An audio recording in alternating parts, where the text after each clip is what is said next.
Oh, ano nangyari? Di ba? Okay. You and I unite and ignite. Yan. Ako po si Kuya Jello, ang inyong misyonero na nag-aalab na rin dahil sa ating animation. Nag-aalab you. Ikaw ba? Nag-aalab ka na rin ba? Naglalagablab ka na ba? I love you. Para lalo pa tayo mag-alab, pinag-alab na tayo ng ating animation. Atin ding basahin sabay-sabay itong ating tema ngayong Pentecost celebration. Pero meron tayong special moves. Ayan, habang binabasa natin to, may hand gestures tayo. Okay? Okay ba kayo? Say yes. Sabihin mo sa katabi mo, you and I. Kailan ka? Hand gestures. Hand gestures. You and I. Unite. Ayan. So, peace bump. Peace bump. Unite. And ignite. Ayan. So, kailan kami apoy. Apoy. Nakuha niyo? Alright, sabay-sabay ha. Sa katabi niyo ha.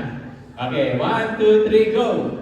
You and I unite and ignite. Okay. Yan. So, nag-aalab na rin kayo. Nag-aalab you. Okay. Paga. As we celebrate our Pentecost today, the birth of the church, sabi nga ni Ate Sheila, at start ng bagong adventure, may tatlong bagay akong gustong i-share sa inyo na tungkol sa Holy Spirit. Una, you and I. Pangalawa, unite. At pangatlo, ignite. So una, ikaw at ako. Yan. Ikaw at ako. Siya ang ating palagi. Yan, si Holy Spirit. Our intimate companion and partner in life and in mission. Ayan yung una. Pangalawa, unite. Siya ang nag-uugnay at nag-unite sa ating lahat. Ito ang legit na unity. Ayan. Pangatlo, ignite. Siya ang nagpapaalam. Papaalam you sa atin on fire para sa mission. Okay ba? Ulit nga. Okay, dun sa katabi mo. You and I unite and ignite. Yes.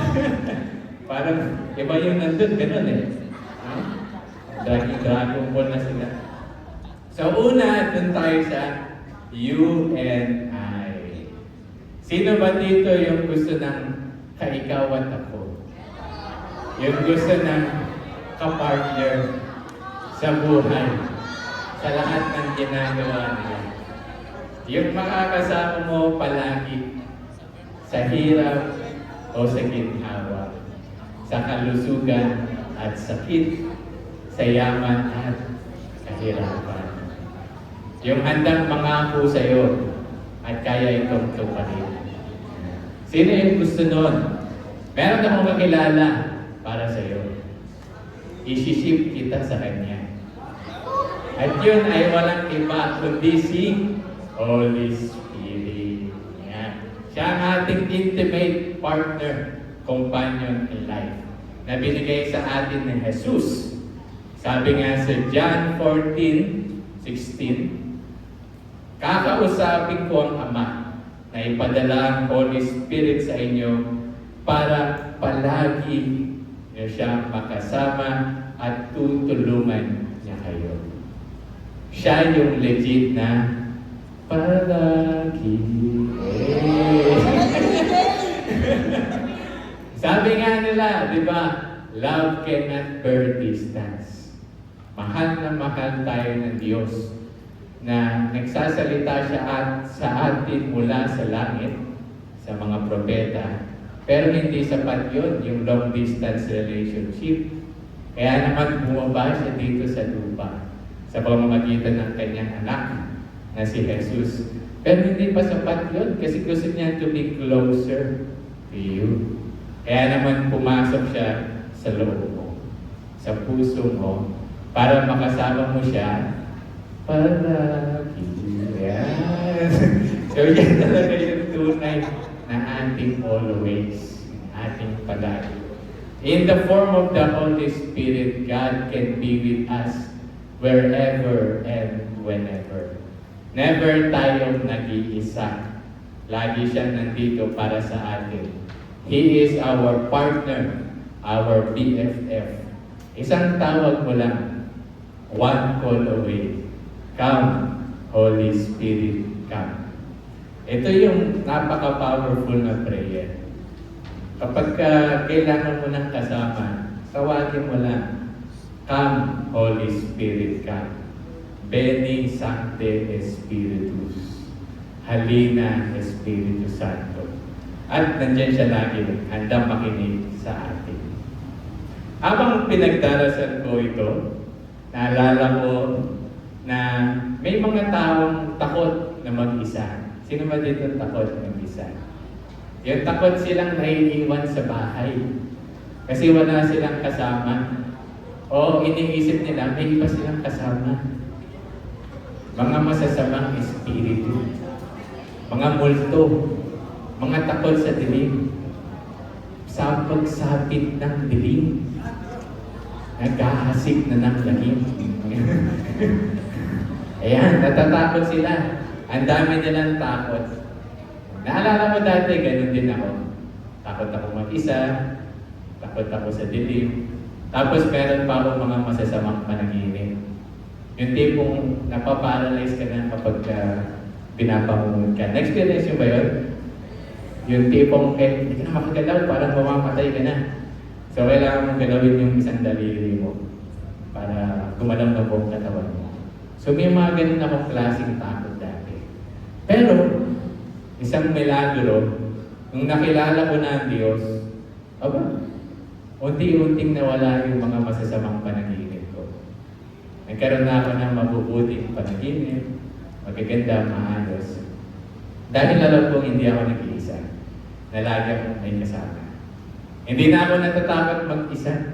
Kapag naiiwan ako madalas sa bahay, yung iba din sa mga youth sa amin sasabihin, uy, may kasama ka dyan, Trin. Si Christine. Sino si Christine? Ibang espiritu yun. Sinasabi ko sa kanila, oo, may kasama ako dito. Hindi ako nag-iisa. Kasama ko si Holy Spirit. Kasama ko si Lord. Hindi ako natatakot. Dahil mas malakas ang Espiritu Santo sa kahit anumang espiritu. Yan ang tandaan ninyo. Love conquer all fears. Sabi nga sa 1 John 4:8, there is no fear in love. Kasama ko siya palagi. Ganito ang epekto kapag kami nagmamahal sa iyo, na lagi mong kasama. Hindi ka na natatakot. You become brave. You become courageous. Sino ba dito yung mga may takot? Tawagin mo lang si Holy Spirit. Come, Holy Spirit, come. At kasama mo na siya. Katabi mo na siya. Tingnan mo nga. Ayan, tingin. Baga. So, iba't ibang klaseng lakas ng loob ang binibigay sa atin ng Espiritu Santo. Alam mo yung takot na takot kang magsalita sa harap, takot na takot kang mag-communicate, takot na takot kang makisocialize. Kapag kasama mo ang Espiritu Santo, boom! Parang kang sinaniban. Ang lakas ng loob mo. Diba? Kayang-kaya mong umarap sa kahit anong mga klaseng tao, sa kahit anong pagsubok. Nakita ko yan, I'm a witness to the many young people na nung una, mahiyain, nung una, natatakot lagi, nervyosa. Pero pag sinalibad ng Espiritu Santo, wow, nagbabago, nagtatransform. Kayang-kaya na humarap sa marami at kayang-kayang ipahayag ang pagmamahal ng Diyos. Kaya nakita natin yan sa marami nating mga event. Kaya ikaw, huwag ka nang matakot. Do not be afraid. Sa lahat ng ginagawa mo sa buhay, sa lahat ng pinagdadaanan mo, you are not alone. You are never alone. The Holy Spirit is with you, and the Holy Spirit encourages you, gives you the power you need to live this life to the fullest. Ayan si Holy Spirit para sa atin. Okay ba? Siya ang ating palagi. You and I. Yan yung una. Ngayon, next, ano yung pangalawa? Unite. Yan, pag-usapan naman natin ng unite. Paano ba natin matatanggap ang Espiritu Santo? Sabi nga ni Ate Sheila, kapag magkakasama tayo, ayan, dumadating ang Espiritu Santo.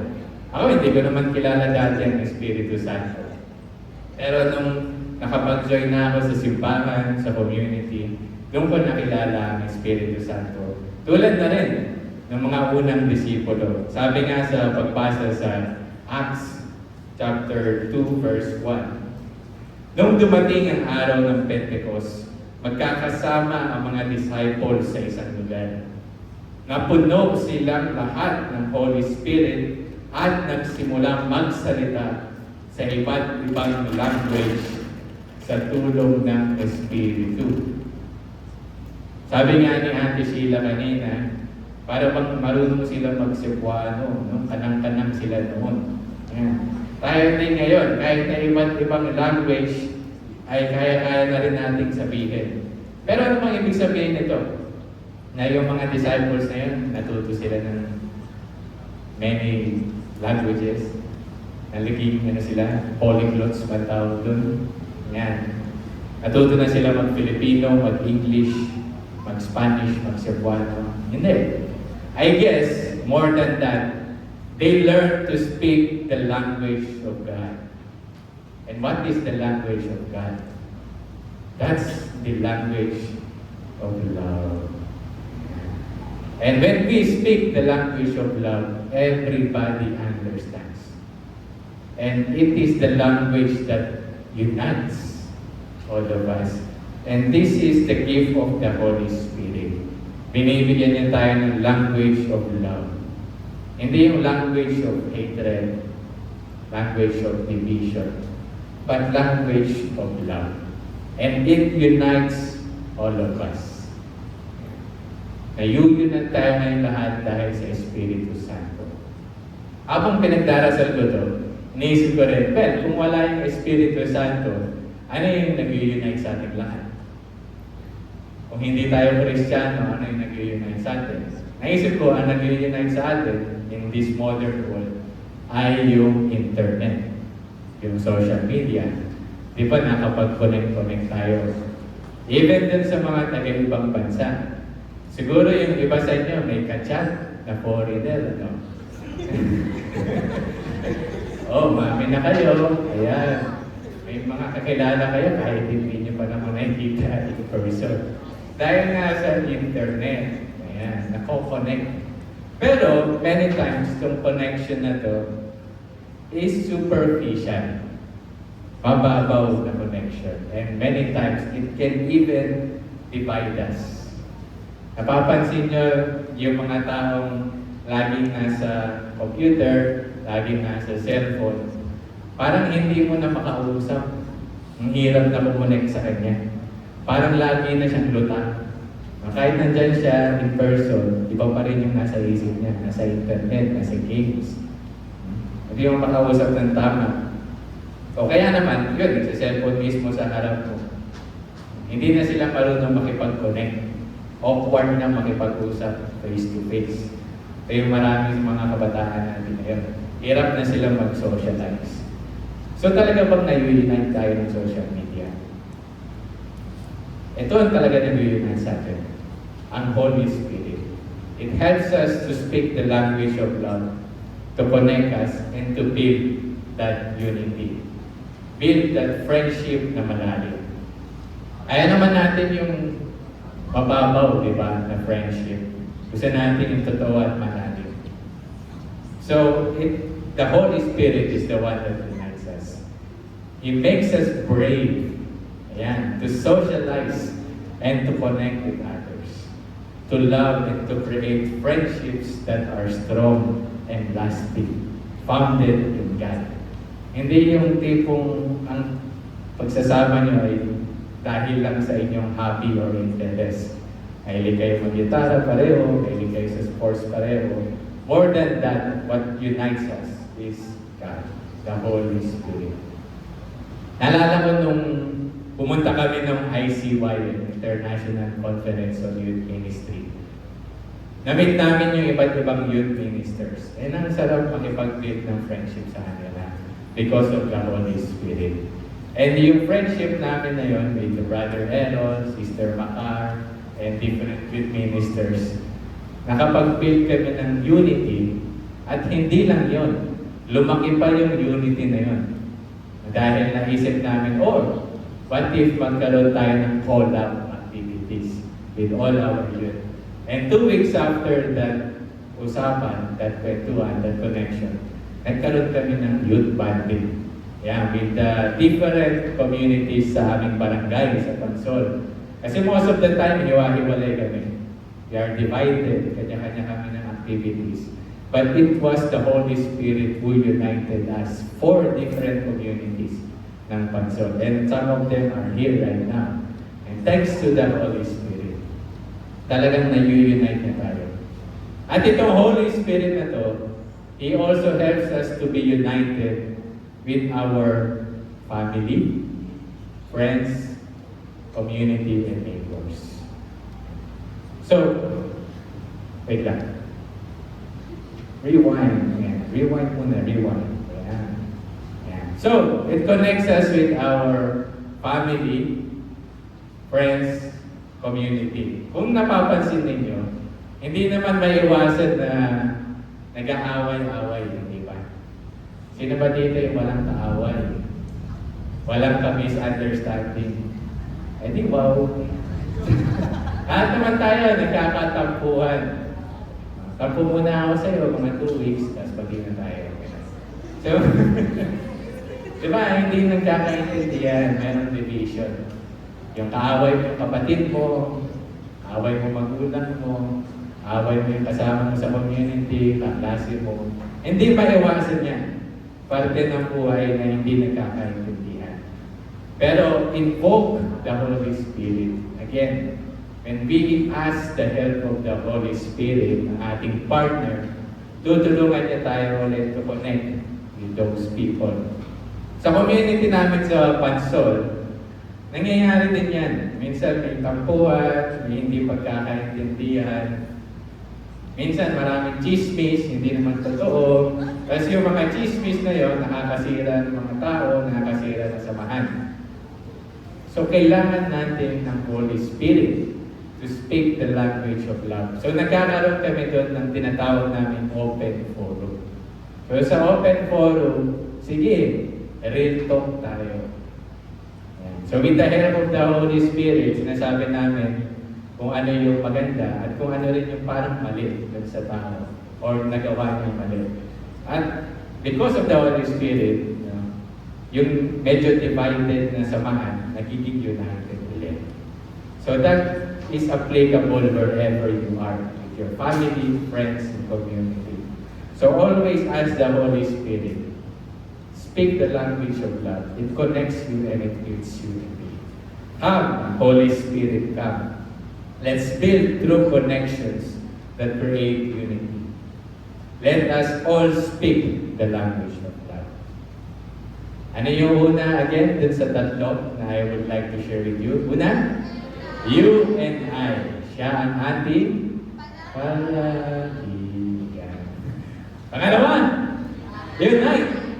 So, He unites us through the language of love. Pangatlo, ignite. Yan. Ignite. The Holy Spirit ignites us. Tayo ay kanyang pinapag-alab. Ang pinapag-alab, you. He sets us on fire. Sabi nga ni Saint Catherine of Siena, be who God meant you to be, and you will set the world on fire. Grabe naman, no? On fire talaga. What does it mean? yung talagang apoy. Makita niyo, nag-aapoy na nga dito. On fire of love.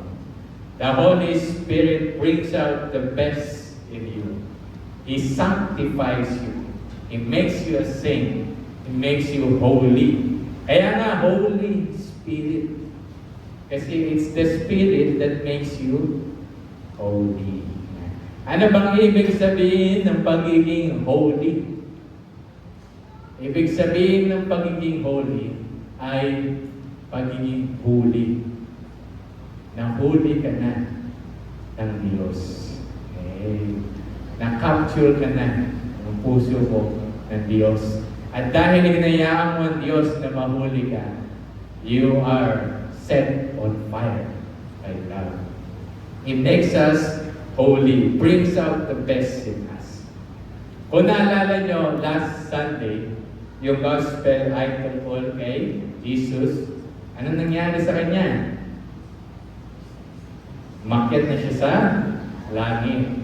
Ascension. Ano ibig sabihin nun? Iniwan na niya tayo? No. Ang ibig sabihin nun, sabi niya sa atin, it's your turn. Ikaw naman. I've showed you the way. And the same Spirit that moved me, I'm giving you. Kaya mo yan. It's your time to be holy. It's your time to shine here on this earth. The same Spirit who moved Jesus is the same Spirit who is moving us right now. We can do it. Marami nang nagpakita sa atin na posible maging holy. Posible maging saint. Dahil ito yung goal natin sa buhay. Yung 12 disipulo, they were set on fire to preach the gospel to the whole world, to be loved. And then thousands of disciples were set on fire too. And then nag-set din sila ng marami on fire, millions. Sabi nga ni Saint Alberto Hurtado, a fire that kindles others' fire. So nagiging on fire yung marami pang tao. The Holy Spirit has shown us na kaya din natin because throughout the history, ang dami na nakagawa nito. Ang dami ng mga naging santo, naging holy. Sino ba dito yung nakakakilala sa iba't ibang saints? Sino ba yung mga favorite yung saints? Ako, meron din ako mga favorite ng mga saints. Parang San Miguel hata yung tawag doon. Hindi yun. Hindi yung saint yun. Ibang spirit yun, pare. Sinong santo yung kilala mo? Yung nag-i-inspire sa'yo. Meron naman mga santo na paborito. Top 10, I will share with you. You're just thinking about them, they already inspired me to be a saint. To be the best of who I can be through the Holy Spirit. Una, si St. Paul, the Apostle. Imagine, pinanganak siya ng year 5. Matay siya ng year 65. So siya yung mga unang na on fire ni Jesus na Apostol. Sabi nga niya, we walk by faith, not by sight. And then, pinasa pa niya yung faith sa maraming tao kasi dumating kay St. Jerome in the year 342 to the 420. Siya yung nagsabi na ignorance of Scripture is ignorance of Christ. And then napasa pa yung apoy kay St. Augustine of Hippo. Sabi niya, our hearts are restless until it rests with you. And then after many years, napasa pa yung apoy of the Holy Spirit. Dumating kay St. Francis of Assisi na nabuhay on the year of 1181 to 1226. For sure, kilala niyo siya. So he's the founder of the Franciscans. Panglima, dumating rin kay St. Thomas Aquinas ng Apoy. Siya naman yung founder ng, hindi siya founder. Si St. Dominic ang founder ng Dominicans. Was one of the Dominicans. Alam niya yan sa UST, Universidad de Santo Tomas. Sa kanya na-inspire yun. So he lived on the year 1225 to 1274. Sabi niya, to love is to will the good of the other. Pang-anim, ito, mga Jesuits. Ang founder nila, si Saint Ignatius de Loyola. At the year 1491 to 1556. Nakita niyo, pinapasa ng pinapasa ng Espiritu Santo throughout the history. And alam natin yung motto niya. AMDG, Ad Maiore Dei Gloria. Ano ibig sabihin niyan? To the greatest glory of God. Yan. Sino pa yung favorite saint ko? Pang-pito. Ito. Si Saint Teresa of Avila. So, let nothing disturb you, let nothing frighten you. Everything passes away except God. God alone is sufficient. Solo Dios basta. Tapos napasa yan for many years again. Hanggang sa umabot na kay Saint Therese of Lisieux. 1873 to 1897. Siya yung nagsabi na my vocation at last I have found it. My vocation is love. At napasa pa yan kay Saint Mother Teresa of Calcutta. Kilala naman siguro siya. 1910 to 1997. It's not about how much you do, but how much love you put into what you do that counts. And yung pang-sampu ko na favorite is si Saint Pope John Paul II. Very recent lang siya, 1920 to 2005. Sabi niya, the most beautiful and stirring adventure that can happen to you is the personal meeting with Jesus, who is the only one who gives real meaning to our lives. Ito yung 10 favorite saints ko. Throughout the history, pinasa ng pinasa yung gift of the Holy Spirit, gift of our faith. And they are inspiring us right now. Imagine niyo, nandito sila. Silang 10. At yung mga iba't iba pang santo, nakilala niyo. Hello! Nandito sila ngayon. They are cheering us. Now it's your turn. You can do it. Be a saint. Kaya mo yan. Alam mo yung posible kasi feeling mo masama ang tao. With the Holy Spirit, kaya mo yan. They are now here cheering us. Woo! Wow! Woo! Yan. They're cheering us. Kaya mo yan. It's our turn to be holy. And to share one more of them na talaga namang also moved by the Holy Spirit. Very contemporary lang din. At siguro some of us kilala siya. Walang iba kundi ang ating founder na si Father Jaime Potem. Pinanganak ng 1926, namatay recently, 7 years ago, 2017. Siya yung founder ng Potem. Moved by the Holy Spirit. Alam niyo ba, at the age of 14, sino na itong 14? Di 14, ha? 14. Nagkaroon siya ng isang dialogue with Jesus sa chapel. Noong panahon niya, nasa civil war sila. Sabi niya kay Jesus, alam mo ba, kung nandito ka lang, hindi sana nangyayari ito. Tapos, in prayer, sa puso niya, sumagot si Jesus. Sabi sa kanya, yung katawan mo, yung paa mo, nag-gets niya yung sinabi ni Jesus. Sabi niya, makakatulong ba sila sa'yo? Sige, ibibigay ko yung katawan ko sa'yo. I will give you my mouth, my feet, my mind. I will give you my everything. They are yours. You will go, Jesus. You will go. Because my life is yours. You will go. He was on fire to be Jesus in the world of today. He understood his call as a priest. So at the age of 26, na-ordained siya, and he became a parish priest. And then on fire siya to preach the gospel. Pati sa mga kababaihan, nagpipreach siya. At alam niyo ba, nung panahon nila, 1950s, yan yung mga panahon na hindi pwede magbasa ng Bible yung mga babae. Hindi sila pwede mag-preach.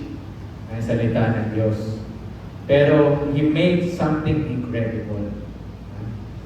Sabi niya, kung nagagawa ko to, magagawa niyo rin. Kaya niyo rin. So tinuruan niya yung mga kababaihan na magbasa ng Biblia, magdasal with the Bible, to live it out, and to preach the gospel.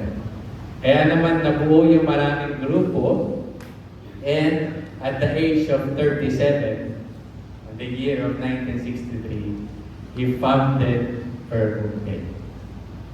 Nandun na yung mga unang mga misyonera, mga unang babae na nag-preach ng gospel who were sent to different places.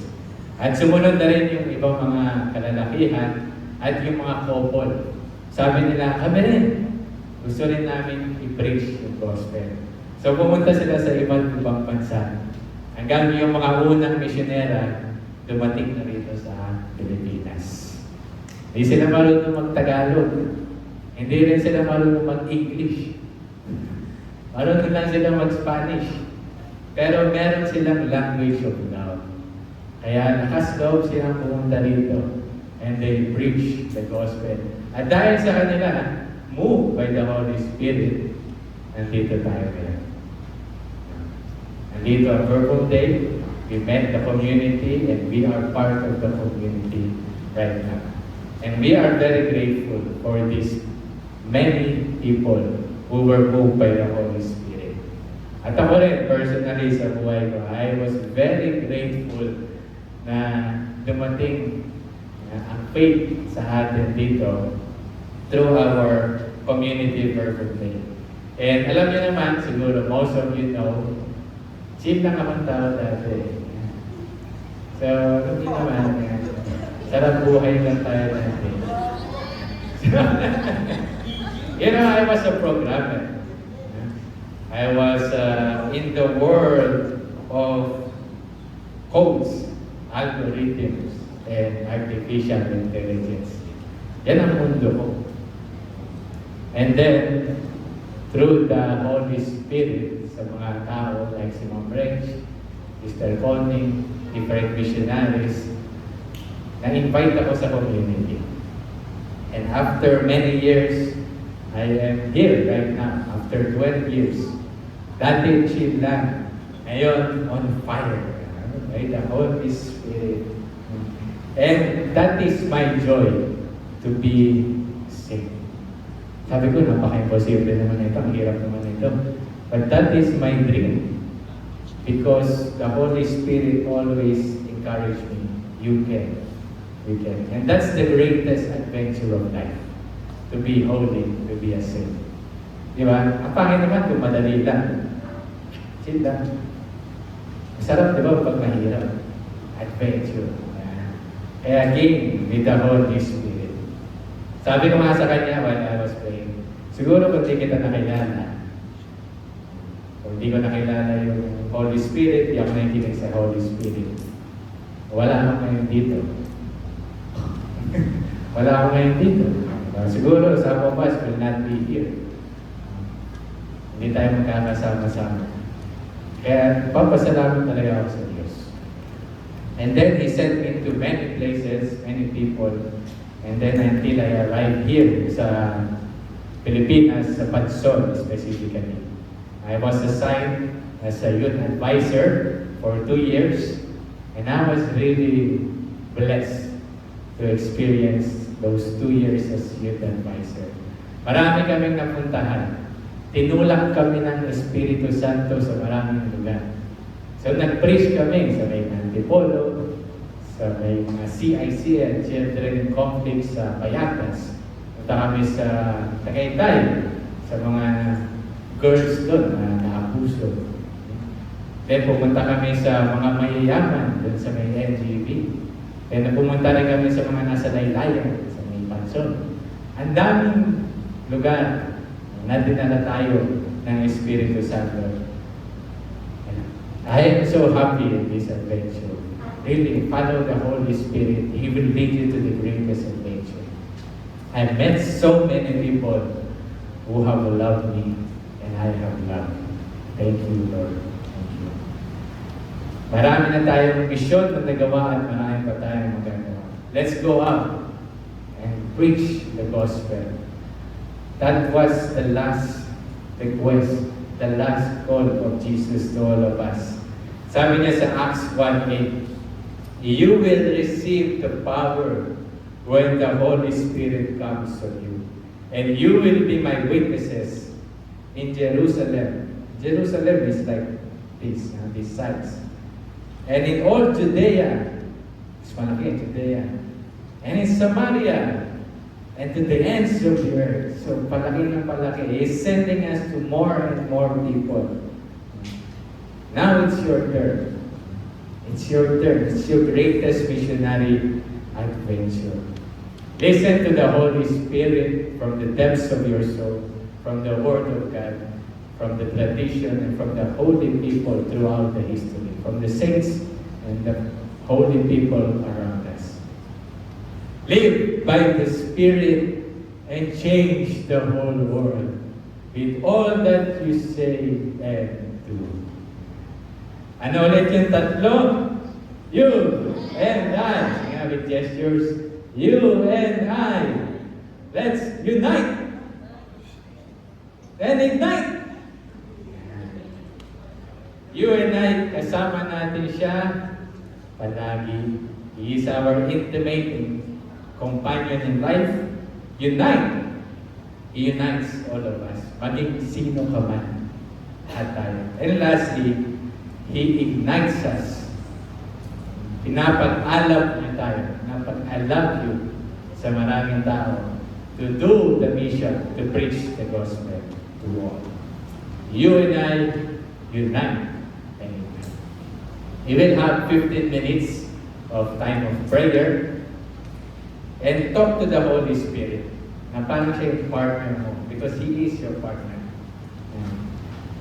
Your BFF. Una, ano ang mensahe sa iyo ng Espiritu Santo? Sa talk o sa mga pagbasa? Kung may Bible ka, balikan mo yung mga passage na ito. Meron ding prayer sheet na ibibigay ang ating mga kuya. And dyan din yung mga passages. Pagdasal mo, ano yung tumatak sa iyo at bakit? Ano yung mensahe niya sa iyo? You can also pray ano yung mga takot mo na inaalis niya dahil pinapalakas ka niya, yung loob mo, encourages you. Pangalawa, paano ka tinatawag o tinutulak ng Espiritu Santo na bumuo ng unity? Kung meron man kayong division sa inyong family, kaibigan, eskwela, komunidad, simbahan sa mundo, ang punong-puno ng pag-ihiwalay. It's time to be together, to be united. And lastly, paano mo maibabahagi ang naglalagablab na pagmamahal ng Diyos to preach the gospel to many more people.